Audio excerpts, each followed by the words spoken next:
Today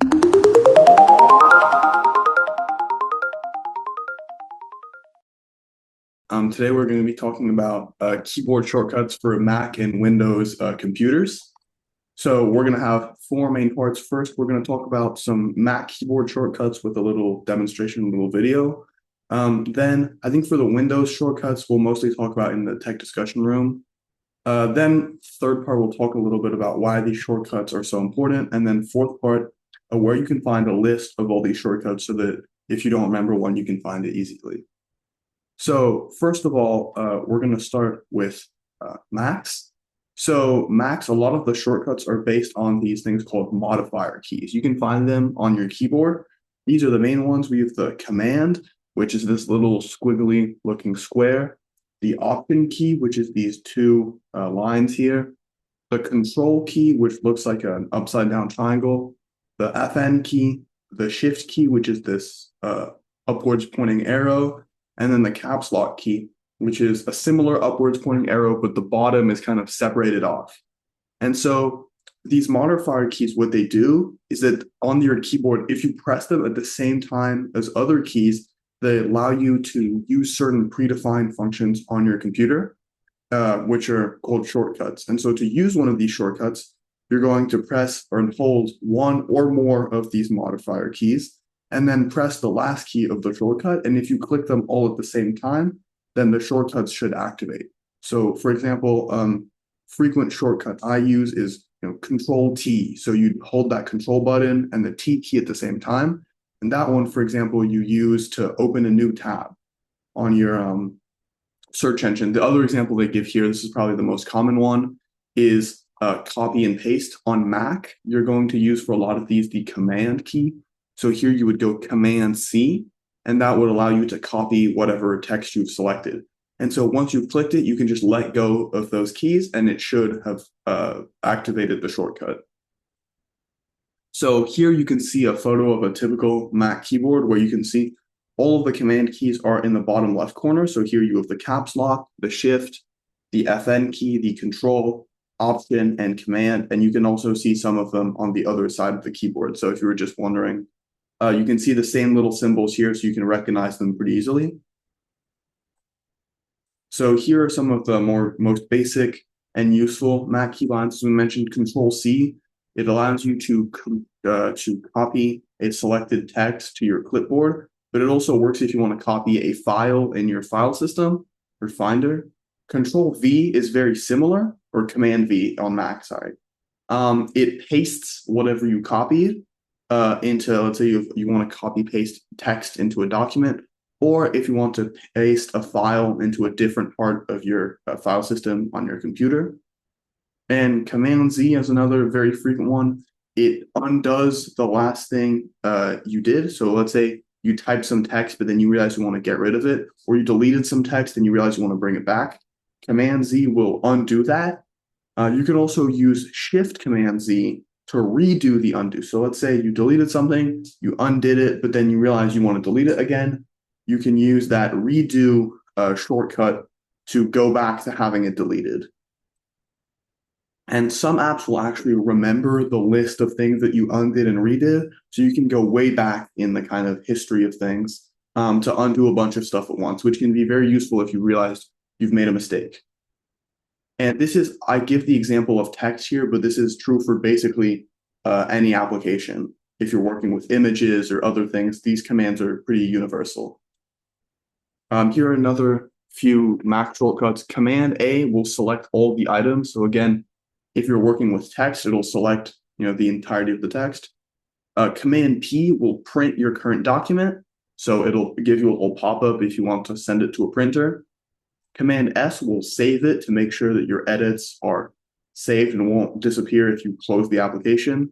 Command T is the one I mentioned earlier. It will open a new tab in your browser so that you don't have to manually open it. Command W is the opposite. It'll close the current tab that you have open. And to close all of the tabs, you will do Command Option W. So just as a reminder, the Option key is the one directly to the left of the command, which you can see here on the PowerPoint. It's this little kind of this diagonal line with the second little dash on top, and it'll say option on the key as well. And then finally, Command Option Escape is to force quit an app on Mac. So let's say you have an application that isn't responding or isn't working properly, and you just want to quickly close it. You can use this to basically forcibly shut down the app. So to explore more Mac shortcuts on the actual Apple website, there's a page dedicated to Mac shortcuts where you can see a bunch of them kind of listed out in different categories. So you have the more common ones. You have one specifically for the Finder, which is the Mac's file system. You have one specific to documents, shortcuts specific to accessibility, and they're all kind of listed out. And again, as they say here, these are very useful because they allow you to do things that normally would need a mouse. You can directly do them from your keyboard. Okay, so next up, I think this part we're gonna go through a little faster because we'll do the demonstration in the breakout room. So the modifier keys on Windows computers are almost identical to Mac computers. The only difference is instead of using a command modifier, you're going to use control for most things, but it works very similarly. We have the Alt key, which serves the role of the Option key on Mac. The FN key is the same. And then the Windows key, which will usually have like a little Windows logo on it, which will have some more specific functions we'll maybe get into later. And then Shift and Caps Lock are going to work the exact same. So again, you can see on a typical Windows style keyboard here, the Control, Windows, and Alt key here with a Caps Lock and Shift over here. And then I think this specific keyboard doesn't actually have an FN key. So some basic Windows shortcuts, Control C to copy, Control X to cut, which means that you delete the text and you copy it, and Control V to paste. You can see these are exactly the same as with Mac, just instead of using Command, use Control. Using F11 or the Windows logo key plus the up arrow will maximize whatever window you're currently in. Then the Windows logo key and then using the tab will open task view. The window logo key plus D will display your desktop, and then if you press it again, you can hide your desktop. Alt and tab is one that they mentioned in the video for Mac, but it's also incredibly useful on Windows. It allows you to quickly switch between open apps. And they mentioned this, if you hold down the Alt key and then keep clicking tab, you can actually slide through, or you can flip through all of the open apps and decide which one you want to switch to. If you use, again, the Windows key and X, you can open the quick link menu, the Windows key and L to lock your computer, and then the Windows key plus the print screen key, which you can find to the right in the top of your keyboard, will take a screenshot of what you currently have open. Or you can also do this using the Windows logo key, FN, and then the space bar. Again, so if you want to access more Windows shortcuts, similarly to Mac, Microsoft has an entire web page dedicated to this for both Windows 11 users and Windows 10 users that will list out all of the possible combinations of shortcuts you have and how they work and how you would use them. And so now this kind of leads us into our next part. Why are these keyboard shortcuts so important? Because we've given a lot of examples of them, but we haven't really mentioned why they're actually worth using. So the main advantage of keyboard shortcuts is they allow you to do things that usually you could only do with your computer mouse. Now you can actually do them with your keyboard, which when you're working or you're doing something with your computer means that you don't have to keep switching back between the two.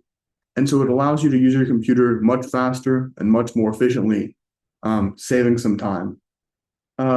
Specifically, if you have specific mobility or vision disabilities, these keyboard shortcuts can also be incredibly useful. They also reduce the risk of strain injuries because of the frequent use of a computer mouse, which I know people who've gotten carpal tunnel, things like that from it, if you really are on your computer for too long, because you have to keep switching between the mouse and the keyboard. So they helps limit that. When you're working on text in a text editor, it's a lot more accurate to use your keyboard than to have to use your mouse. For example, using combinations of the control key on Windows or the option key on Mac with the arrow keys, home keys, and end keys allow you to move your cursor around the word, line, or paragraph much easier than if you had to manually click the specific place you wanted to go with your mouse. About it. So that brings us to the end then. We'll cover this in more detail for Windows users in the breakout session. Gabriel's going to give us a little demo. But yeah, so again, as always, thank you for listening. If you would like to learn this lesson one-on-one, you can schedule a meeting either on the Cyber Seniors website or with the phone number here. But yeah, so thank you all for listening.